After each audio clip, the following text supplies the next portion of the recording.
It's time now for the political analysis of Fromm and Fuller. Al Fromm, former political advisor to President Bill Clinton, and Craig Fuller, former political advisor to both Presidents Ronald Reagan and George H.W. Bush. Good morning, all, and Happy New Year. Al, we lost Jimmy Carter at 100 years old, and both of you have some remarkable connections to Jimmy Carter, but you were in Jimmy Carter's White House. I mean, this was the start of your public policy career. Well, it wasn't quite the start of my public policy career, but it was certainly a defining moment in my career. I was privileged to work in President Carter's White House in 1979 and 80. And it was an experience that really wound up being a life-changing experience in a lot of ways. I mean, Craig had 8 years in the White House, and so I'm sure he could talk about this as well. But those 2 years for me both gave me opportunities that I never could have ever expected. I met people who would wind up being instrumental in the rest of my career, from going to the House Democratic Caucus as staff director to starting the DLC. None of that would have happened had it not been for the people that I met, like Bob Strauss and others in the Carter White House. On the other hand, it was brutal years for me. I was young, had 2 young kids, had a mortgage. My second kid was born, my second daughter, was born in 1979. And so my wife went out of the workplace, and the combination of the hours that you have to put in the White House, and having the White House operators in those days be able to find you no matter where you were. You thought they had no idea where you were. You're at a dinner party someplace, and you get a call that something happened. In fact, the double-digit inflation, which was for somebody who was just trying to make it, was really difficult. And that, of course, led to his defeat. Jimmy Carter is he had so many accomplishments, but the presidency, to be honest, you got to say it was a mixed bag. If you think about probably some of the things that were most important that he did, some of them were not legislative.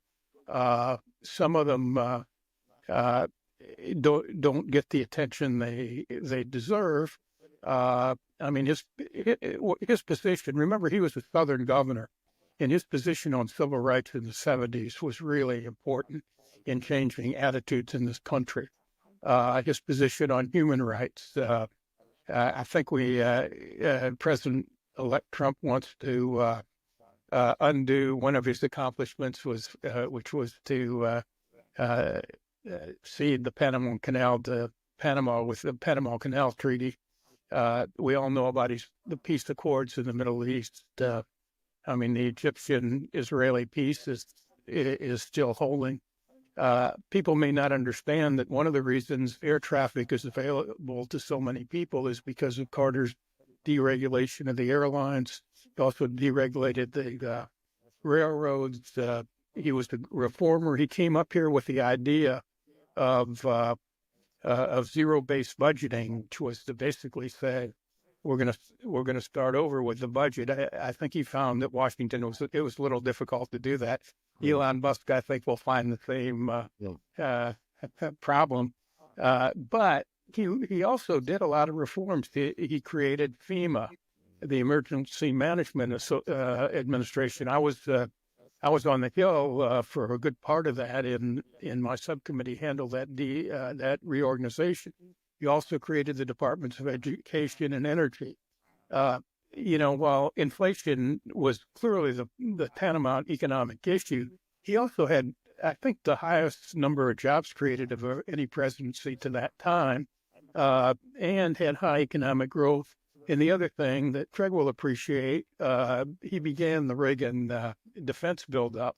But in the end, the truth is none of that really mattered, because he was brought down by inflation, double-digit inflation, just was absolutely out of control. And then the Iran hostage crisis, which gave the impression that America was weak and we had the failed rescue effort. I must say 1980 was not an easy year in the White House. And the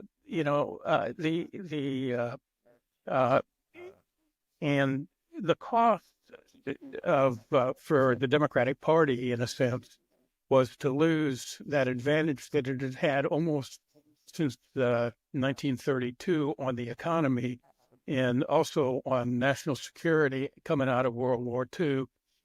Vietnam helped, turn that image around as well.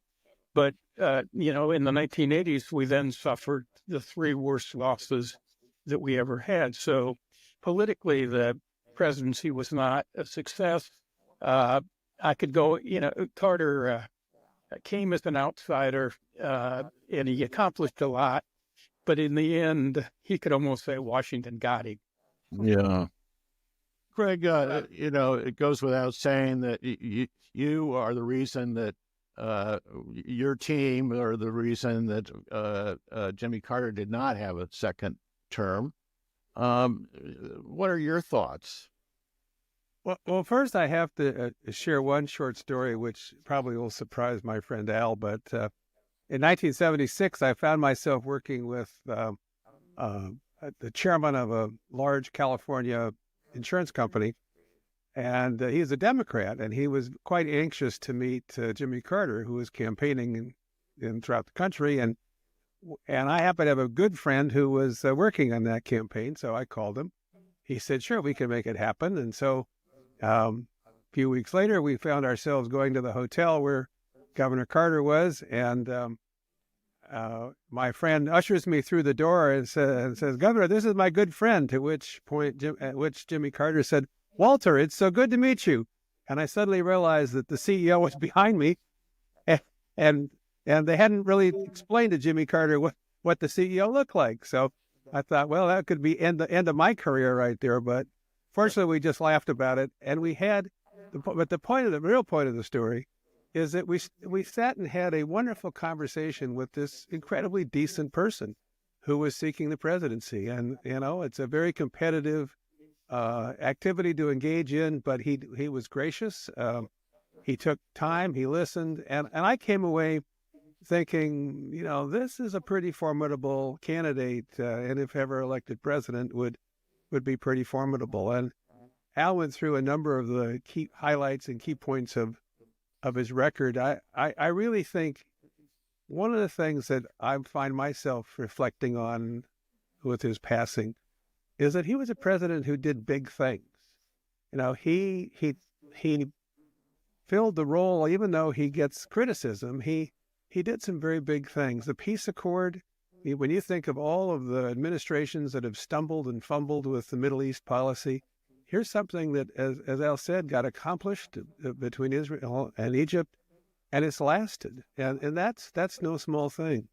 What he did with the environment, what he did with China and our diplomatic relations there, no small thing.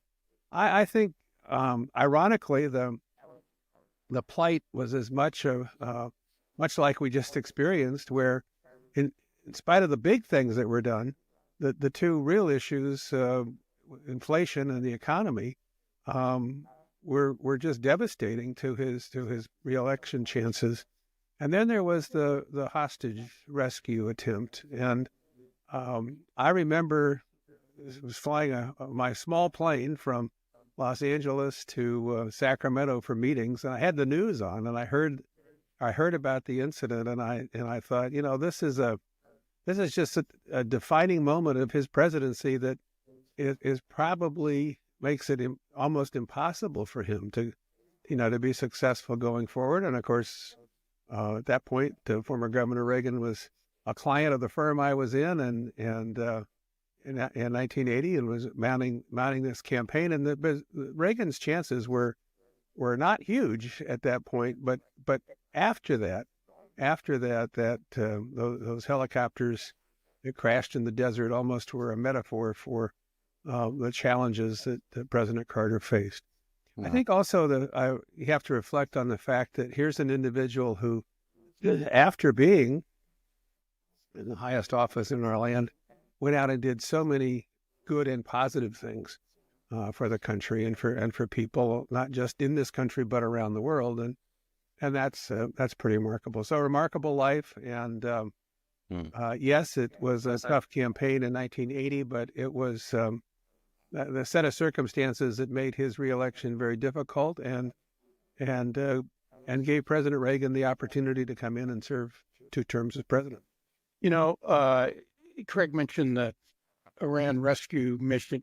I'll never forget that day. One of my jobs in the White House was we would bring in CEOs from various industries and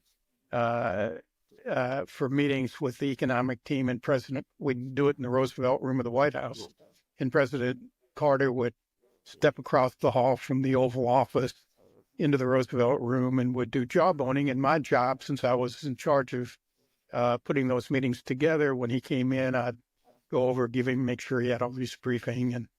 And that day he sort of shunned me aside. And nobody had any idea other than, his top national security people, what had happened. But he just was just so somber. Then, of course, we learned later that day about the rescue mission. One of the interesting things about Jimmy Carter, I did all these jawboning sessions. And that was a time when the White House was not on your television screen every night. And the CEOs of the biggest companies in the world would come in and be in absolute awe. I remember I took the head of Reynolds Aluminum into the Oval Office to meet Jimmy Carter, and he said, "This is one of the biggest thrills I've ever had in my life." But Carter was tough and determined, but when he really was intense and probably got a little angry, the one thing he wasn't was a performer, and he had this soft voice. So he would go into these jawboning sessions, and you barely could hear him for the 3 minutes or 2 minutes we had, so he could get on camera and be on television. And you just when you think about how the presidency has evolved and how much performance matters now, Jimmy Carter was, in that sense, the last of his era, because he was the fame. I know he had to be angry at some of these people, and you could never discern that by his soft manner. Hey, Al, we've done this several years in a row, and I don't think that we can get through the end of the year without talking about your 5 top news stories. That will give Craig enough time to come up with his 5. Okay. Well, the first, obviously, is the rebirth and re-election of Donald Trump. Who could have believed that a president convicted of 34 felonies would get elected? I guess the second thing for me is Biden's dropping out of the race. That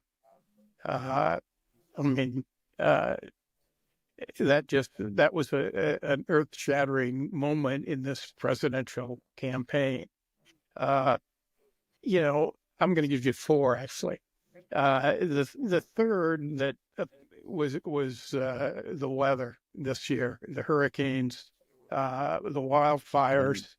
I was on the phone last Friday with Governor Newsom of California, and I said to him, "I know you must have had a miserable year just because when I just listened to the weather forecast, between the floods and the fires, and I think that was a really big year. And while it may not have made climate change a big issue, it sure is a matter of concern.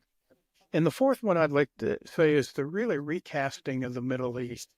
If you think about it, a year ago, the war was just beginning, and in a sense, and Iran was proxies were attacking Israel from all sides.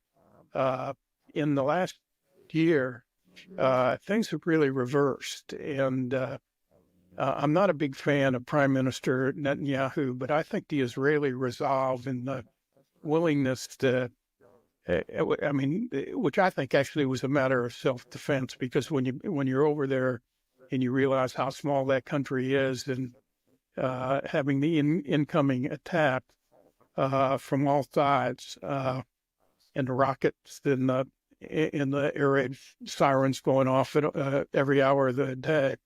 But the way the Israelis defeating Hamas, decimating Hezbollah, Iran made the mistake of attacking Israel, and Israel took out basically their air defenses, and I think all that led to the collapse of Syria. There's a different Middle East, and I hope President Trump will take advantage of that and build on something he started, which were the Abraham Accords. But I think we're in a better position in the Middle East than we were a year ago. Craig, what are your highlights? Well, some are the same. Clearly, this was a year where we had a presidential election like no other. The remarkable return of Donald Trump is something that was quite remarkable on many counts. His ability to win in these primary races and literally remove the field, all but Nikki Haley for a while, but eventually he kind of trounced everybody else who was a contender.